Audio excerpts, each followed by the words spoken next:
week of Thanksgiving. And it's a bit of a fraught week as we're making decisions about whether or how we're going to spend time with friends and family over this. So I wish you the very best as you're making those decisions. As you know, we're not coming back after Thanksgiving. There will be another video posted for next week, so you will get to see the lecture, but it just won't be in person. And so, there's really no better way. I know that this is a difficult time, but no better way to cope with the vicissitudes of life, than to talk about statistics. It just makes everything better when you're learning about statistics. So that's what we're going to do. We're going to jump in talking about non-parametric tests. These are alternative tests to the kinds of tests we've learned about previously. So let's start with, what are these tests? Why do we need them? Most of the tests that we've learned, all of the tests except for chi-square, have all been about taking what we learned from a sample and applying that to a population. Now you may recall early on we talked about samples and populations and how the statistics that we run on a population, we call those parameters. So the mean and standard deviation of a sample are statistics, the mean and standard deviation of a population are parameters. And when we use sample statistics to estimate the population parameters, we're doing parametric statistics. Now these are powerful tests like the t-test and the f-test, and these give us a lot of flexibility. They are very, very useful, but all of these tests rest on certain assumptions. And if those assumptions are violated, well, then it can mess with our understanding of the results that we get from the test. So let me give you an example. Let's say that you call me on my cell phone. And you call me, but I don't answer the call. So if you conclude from that, the fact that I am not answering your call, that I'm mad at you and I don't want to talk to you, you're going to feel a certain way about that. But that conclusion is based upon an assumption. The assumption is that I had my phone with me that entire time. That I hadn't, maybe what actually happened was I had left my phone on the charger and I forgot to bring it with me this morning, so I just haven't had it with me all day. If your assumption is incorrect, then it will keep you from seeing the world accurately. So you might reach a conclusion that is not based upon reality or evidence or fact, because the misleading assumption is shaping the way you see that. Well, that is true with people, but it's also true with statistics. The assumptions that we use in statistics matter. Every test is built upon assumptions. One common assumption for parametric tests is that there is normality of the dependent variable. The dependent variable should look like a normal curve, roughly. It should be roughly normally distributed. But what if it's not? What if we have a bimodal distribution like this one, where we have a lot of high scores and a lot of low scores and very few people in the middle? Not a normal curve. Looks very different than a normal curve. Or what if we have a very skewed distribution and there's a lot of outliers? Well, this violates the assumption of a parametric test. Another thing that can happen is that we have, instead of scale level data for our dependent variable, we have just some ordinal level data. Now this can occur if we use a single item with a Likert type scale, where we have coded the answer choices as things like strongly agree, agree, neutral, disagree, strongly agree, strongly disagree. Now, what makes this ordinal is that while strongly agree is different than strongly disagree, they're on two ends of the scale, the difference between agree and strongly agree may not be the same as the difference between disagree and strongly disagree, especially as we're making comparisons to something that actually has a scale. if we're using a scale of, oh, well, 5 inches, 1, 2, 3, 4, 5, the difference between each inch mark is exactly the same. But the difference between agree and neutral are not the same. So if we have just one item with this type of response pattern, response items, then we have ordinal data, and we shouldn't be analyzing this using a mean. Maybe the median, maybe some other measure, but we shouldn't be using parametric statistics because this type of data, or maybe a skewed distribution, violates the assumption of a parametric test. We could, however, use non-parametric statistics. These are statistics that work because they do not rely upon the same types of assumptions as parametric tests. So they can be used when the assumptions have been too badly violated to use a parametric test. They don't have the same set of assumptions. They can be used with nominal and ordinal data. They can be used with skewed data sets or non-normal distributions. The trade-off, however, is that the non-parametric statistics are less powerful than parametric statistics, meaning that we are likely to get errors in our conclusions. Every parametric test that we have learned about has a non-parametric alternative to it. The one sample t-test, where we're comparing a sample mean to a population mean, instead we could use a sign test. The independent samples t-test, there's the Mann-Whitney U Test. Well, I'm going to work through these 5 non-parametric alternative tests just to show you roughly how they work. You get a chance to actually practice these with the software as we're working through this week's assignments. And so the first test that we're going to look at is the sign test. This is the non-parametric alternative to a one sample t-test. So let's review. What is a one sample t-test? This is a test in which we have a sample, which is drawn from the population. We do not know the population standard deviation, but we do know the population mean. So for example, we have polar bears. We know that on the average, polar bears walk 100 miles per week. And we have a sample of polar bears that have been given caffeine. And they walk 150 miles per week, and the standard deviation of our sample is 9. What we're going to do is we're going to use the standard deviation from our sample to estimate the population parameter, the standard deviation of the population, and we're going to test whether or not our mean of 150 is statistically significantly different than the mean of 100. Those are basic setup for a one sample t-test. Well, what if we have, instead of means to compare to, what if we have medians? So in this example, Murphin's Market began carrying Royal Tiger energy drink based upon the distributor's estimate that median sales should be $450 per week on a per store basis. So in this example, the distributor is giving median information, not averages, not means. So the weekly sales from those 10 stores were collected. We're going to take a look at that data, but let me tell you what we would do with it. We know the median, or the expected median value, and what we will do is create a column for our data. And then we'll create a second column, which is where we compare each score to the median, and if our score is higher than the median, we give it a plus sign, and if our score is lower than the median, we give it a minus sign. So what we've now done is we've converted this to a binomial distribution. Binomial, where we can have one of two outcomes, and only one of two. The flip of a coin is a binomial distribution. It's either going to be heads or tails, no other options outside of just those two. In this case, the only two options are the plus sign and the minus sign. If the score that we're looking at is exactly the same as the median, we would discard that score and not include it with our analysis. So here's what the data would look like.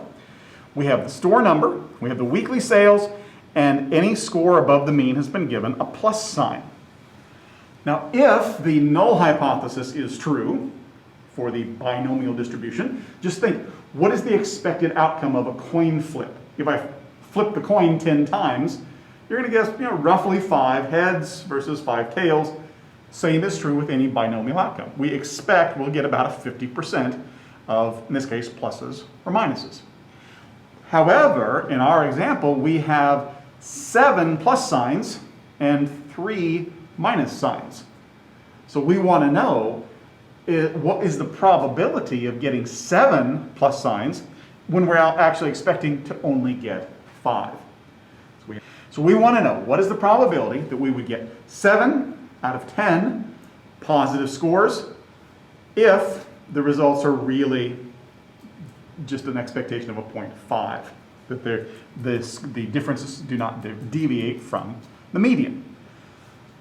Well, where are we going to get these probabilities? Well, one simple way of doing this is we can go to Excel and we can actually create these probabilities using the binomial distribution function. And you would then enter, I just made a list of 0 to 10, how many plus signs we could possibly get. And then I use this formula to create these probabilities that you see here in green. The true or false with the binomial distribution is the aggregate or the cumulative frequency of these probabilities. The probability of getting 7 or more is the same as getting a probability of 3 or fewer. And if we look at the plus signs of 3, we get a 0.1719. Well, that would also be, if we were to flip this cumulative upside down, that would also be the probability of getting the 7 out of 10 as well. If we add up the probabilities from 0 to 3, they add up to 0.1719. Same thing would be true of 7 to 10. Does that make sense? Because we have a binomial distribution is in itself in the shape of a normal curve that the halves are the same. They have the same number of probabilities in either end. Now, in this example, we haven't made any assumptions about whether the sales will be higher or lower than the mean, and so that means we're doing a two-tailed test, and that means we would multiply our 0.1719 by 2. And that probability is a 0.3438. With a sign test, with all of the tests that I'm going to show you, we use that same 0.05 cutoff that we've used in all of our parametric testing. Therefore, we would only reject the null hypothesis if p was less than 0.05, and our probability for this is a 0.3438. Not sufficient evidence to reject the null hypothesis. In other words, 7 out of 10 is an expected outcome. It's not terribly unusual. Now, the Wilcoxon test is a non-parametric alternative to the paired samples t-test. Paired samples t-test is where we have the same group of people being measured twice. In this example, we have a before and after for some kind of diet. And so we have the scores, starting scores, and we have the ending scores for a dozen, for 20, for 50 people. Same folks, beginning and end.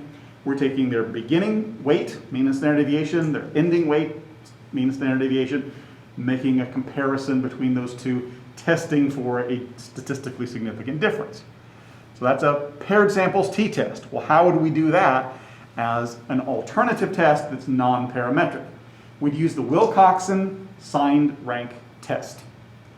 So we are measuring a production method. There are two ways that this outcome could be achieved, A and B. But we are going to test which one is faster. So we have 11 randomly selected workers who each complete the task using method A and method B. What we would do then is we would list the A and B scores for each worker, and then we would subtract B from A to get a difference score. What is the difference between the worker's first score and their second score? Now, the null and alternative hypotheses, we'll start with the null hypothesis. That would be that there's really no difference.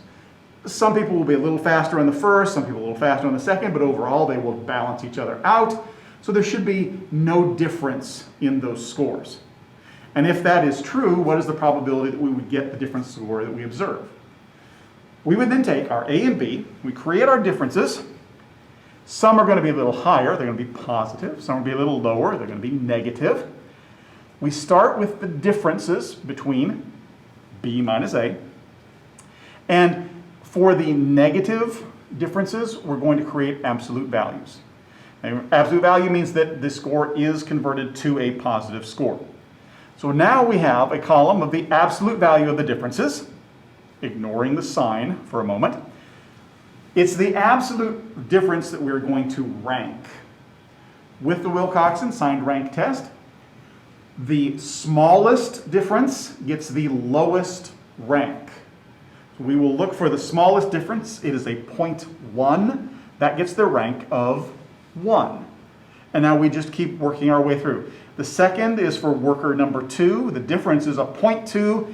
That gets the rank of 2. Well, we need rank 3.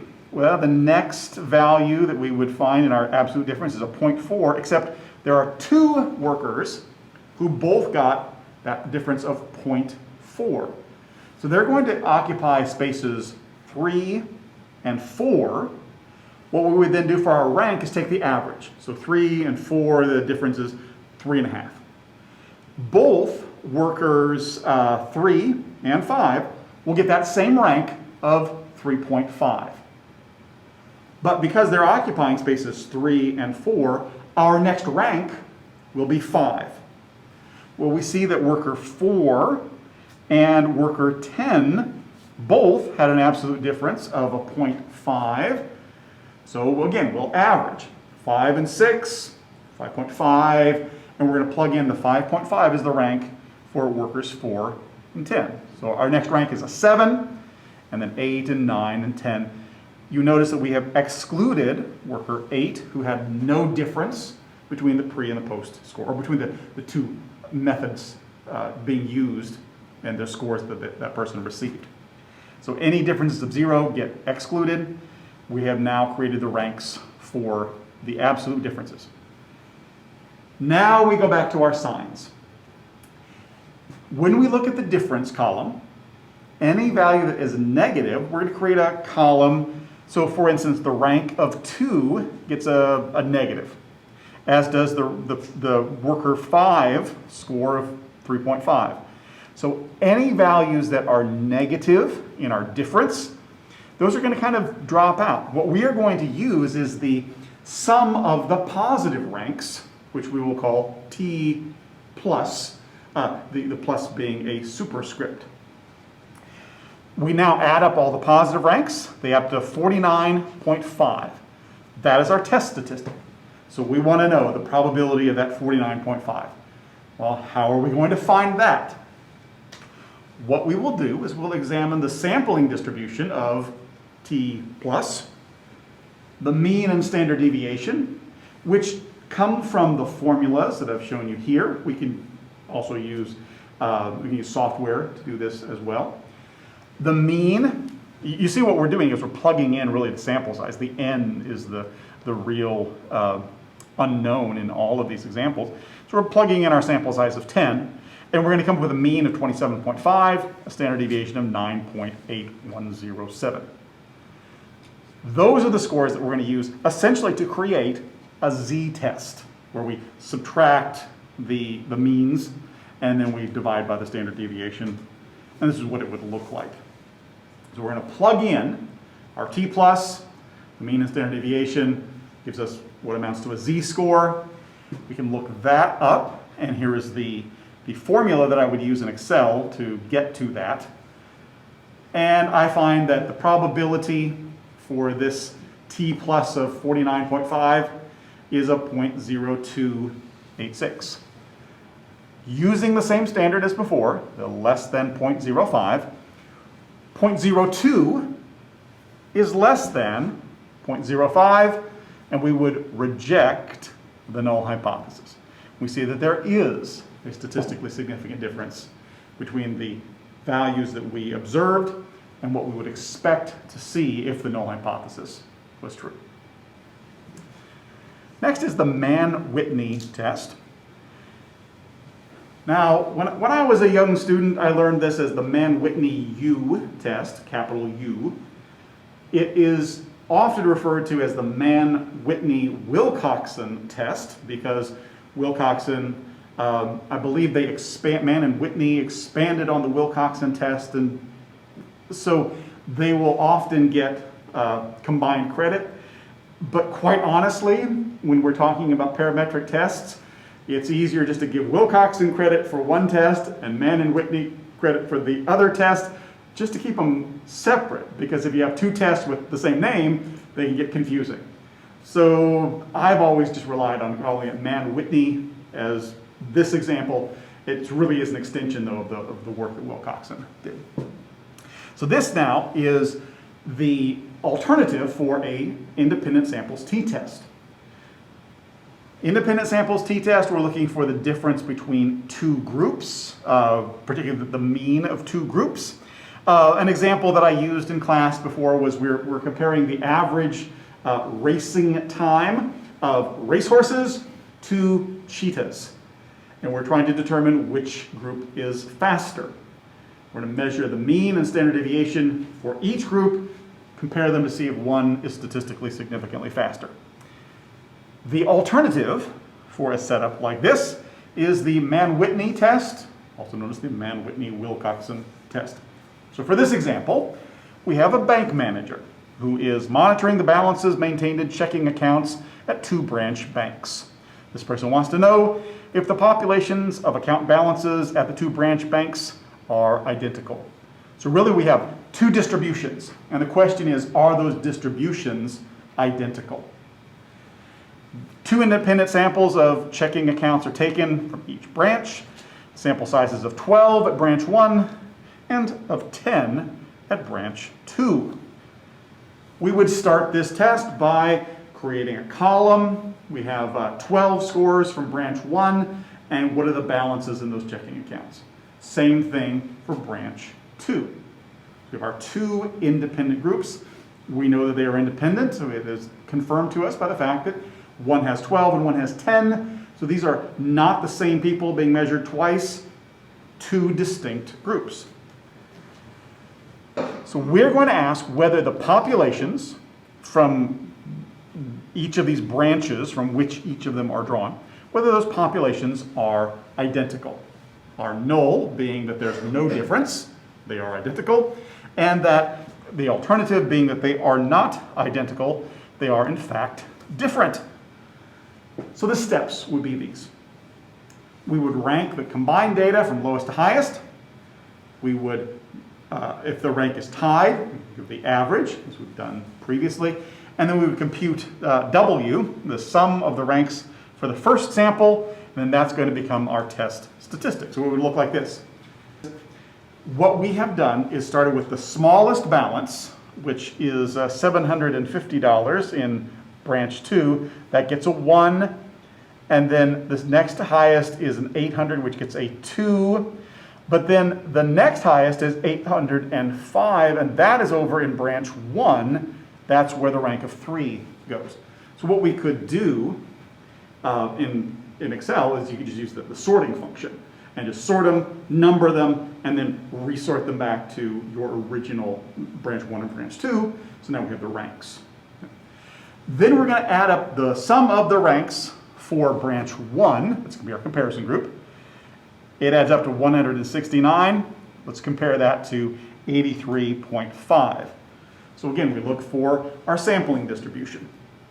The sampling distribution, in this case, we have a mean and a standard deviation. As before, we would plug in the sample sizes to this formula, come up with the mean and standard deviation, which in this case are 138 and 15.1658. With those numbers, same procedure. We take our observed value. It's 169.5, but we would round it to 169, so we would round down in this case. Subtract the 138, divide by 15.16, gives us a z-score. In this case, it's a negative 2.04, which we could look up with our normal distribution, look up using that formula. and we would get a value of 0.0414 for our probability. So remember, we're looking for values less than 0.05. This is a 0.04, less than 0.05. We would reject the null hypothesis, and we would conclude that these two distributions are not identical. In fact, one is higher than the other. And we would go back and look at the scores from branch 1 and branch 2. We could determine that there are higher scores in one branch than in the other. These account balances are truly different. Next test, the Kruskal-Wallis. It is the non-parametric alternative for a one-way ANOVA. One-way ANOVA would be like an independent samples t-test in that we're comparing the means of groups, except now we're comparing 3 groups instead of 2. When we compare just 2 groups, we can use our independent samples t-test. And we could compare 3 groups using 3 independent samples t-tests, but we run into a problem which is called probability pyramiding. Each one of those t-tests, the 3 that we would have to run, has a 0.05 chance of error. And when we run multiple tests, each of which has a 5% error, it doesn't take too long before those probabilities pyramid, and pretty soon we might as well just flip a coin in terms of whether or not one of these results says it's statistically significant, when in fact it isn't. We're going to make an error.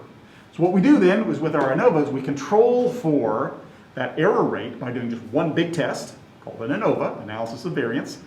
And then if that test is significant, we follow it up with a more specific follow-up test, which we call a post hoc test. Well, how could we do something like that as a non-parametric alternative? It's called the Kruskal-Wallis test. In this example, we have a company that is getting their managers from 3 different colleges. And the question is, are the people that we get from one college, are they performing better than the people we get from either of the other 2 colleges? Well, let's test that and see if there are differences between them.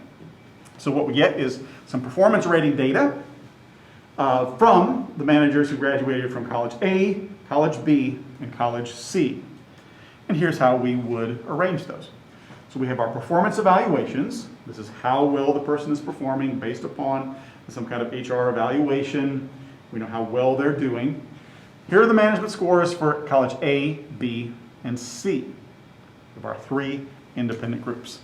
So if the null hypothesis is true, we would say that all of the populations are identical.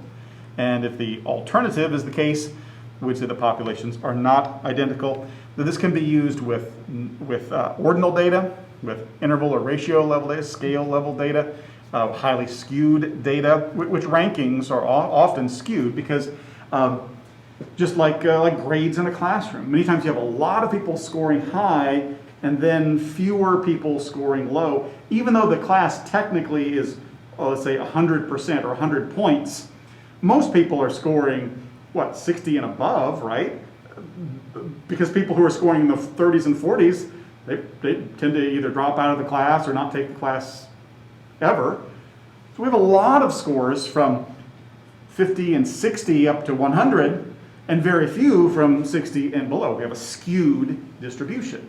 Well, we could still use a Kruskal-Wallis test in a case where our dependent variable was skewed to that degree. And here's the test statistic. I'm not going to dwell upon the math, just point out these are all things that, even though you don't necessarily recognize that formula, these are things that we know about. So K is the number of populations, 3 of them. N sub I is the number of observations from each sample. N sub T is the total number of observations, the total number of managers who have been ranked. And then R sub I is the sum of the ranks for a given sample. Well, here's how that would look if we put it into Excel in this case. So here we have College A, College B, College C. We're going to do that same ranking idea that we've used before. We're going to start with the lowest score, the lowest lowest rating of a manager, and that gets a score of 1, which in this case was the person in college B who scored a 15. So they get the score of 1, and then the next highest was a 20. They get a 2. We work our way up through our rankings. Tied rankings get an average of the ranks that are tied.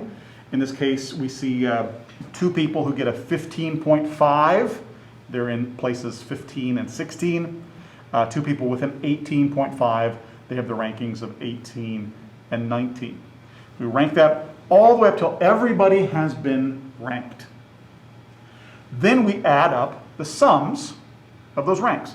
So for college A, we have a sum of 95, college B, 27, college C, 88. Those are the values that we plug in. So in this case, we have 3 populations. The N of 1, we had 7 from college A, 6 from college B, and 7 from college C. That's the N sub 1, N sub 2, N sub 3. And the total were 20 managers. Those just get plugged in to our formula, and we solve for that. We get an 8.92. Okay, there's our test score.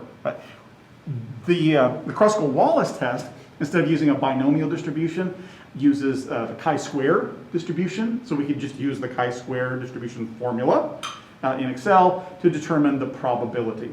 So the degrees of freedom are going to be k minus 1.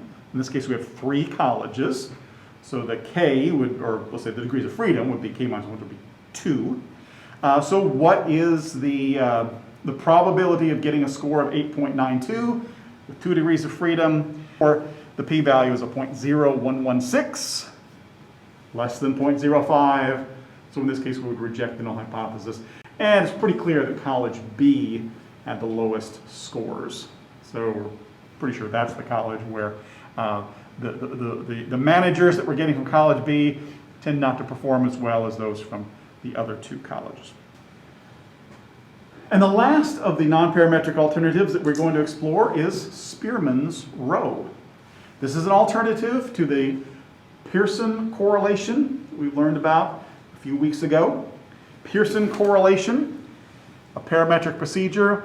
We are measuring the strength and direction of a relationship between 2 variables. We have an x and y. In this scatter plot that I've created, I have height and weight. The x value is the predictor, it goes on the x-axis. The y value is the outcome, it goes on the y-axis. In this case, we're using height to predict weight. Easy enough, both of those are scale level variables. Well, what if these values are highly skewed? Or what if we have some kind of ordinal? Or what if we have some kind of rankings? What could we do? The Spearman rank correlation. This is the R sub S coefficient. It's a measure of association between 2 variables when only ordinal data are available. Like the Pearson correlation, they range from -1 to +1, so we can interpret them in exactly the same way as we would a Pearson correlation. Scores that are closer to 1 indicate a stronger relationship. Scores that are closer to 0, a weaker relationship. And we do have still the positive and negative relationship between the variables. In this case, we have a company that wants to determine whether individuals who had greater potential at the time of employment turn out to have higher sales records. When you're hired, we take a look at you and say, based on all of our pre-employment testing, we predict you have this level of potential. And what we want to know is 1 year, 2 years, 5 years later, how good were our predictions? We're going to take what we predicted for you, your sales potential, and we're going to compare that to your actual performance, your sales performance, and we're going to see whether our predictions are related to performance. If the predictions are not related to performance, we might as well not be making predictions because we're no good at it. If our predictions are highly related, well, we may be able to use that even in the hiring process and think, well, we have a very good estimator of how successful someone will be, and people who score particularly low on that, maybe we would choose not to hire them. So here's how we would do our rank correlation. We have persons A, B, C, D, E, and so forth. We rank their potential, we rank their sales. This is the formula that we would use. We could plug in the values that we are going to, the rankings that we are going to achieve, and we plug those into this rather simplified version of what is essentially a Pearson correlation. So now we take the rankings for each individual, and we just start with the lowest, and we work our way up, assigning those ranks. And what we're doing here, we're looking for the rankings, and then the difference in the rankings, and then the squared difference. It's that squared difference that we add up. In this case, it's a 44. That's what gets plugged into our formula. So we plug that in to our formula. We get what amounts to a z-score, that, which we can also look up. And we get a value of 0.0278 for the p-value. Again, less than 0.05, we would reject the null hypothesis. That is one alternative then for using a parametric version of correlation. So the one thing I want to leave you with is, when we're using parametric statistics, especially when the group sizes are equal, so we have 30 in one group and 30 in the other group, we can get away with, let's say, a little bit of skewness in our distribution, in our dependent variable, because these parametric statistics are robust to violations of some assumptions. We want to be careful, though, to not rely upon that too much, especially if multiple assumptions are violated. So for instance, if we have violated the assumption of normality and we have unequal sample sizes, our test is probably not going to work well. So that would be an excellent time to go to the non-parametrics. But if there's just some minor violations, we can still usually use the parametric statistics and get some good results from them. All right, that is what we were going to cover for this week. Do you guys have any questions about what we covered? Thank you so much for being here. You have a wonderful Thanksgiving, and I won't see you after Thanksgiving, so it's been good having this time together, and I wish you the very best, and you can look for that next video, which will be posted next week. Thanks.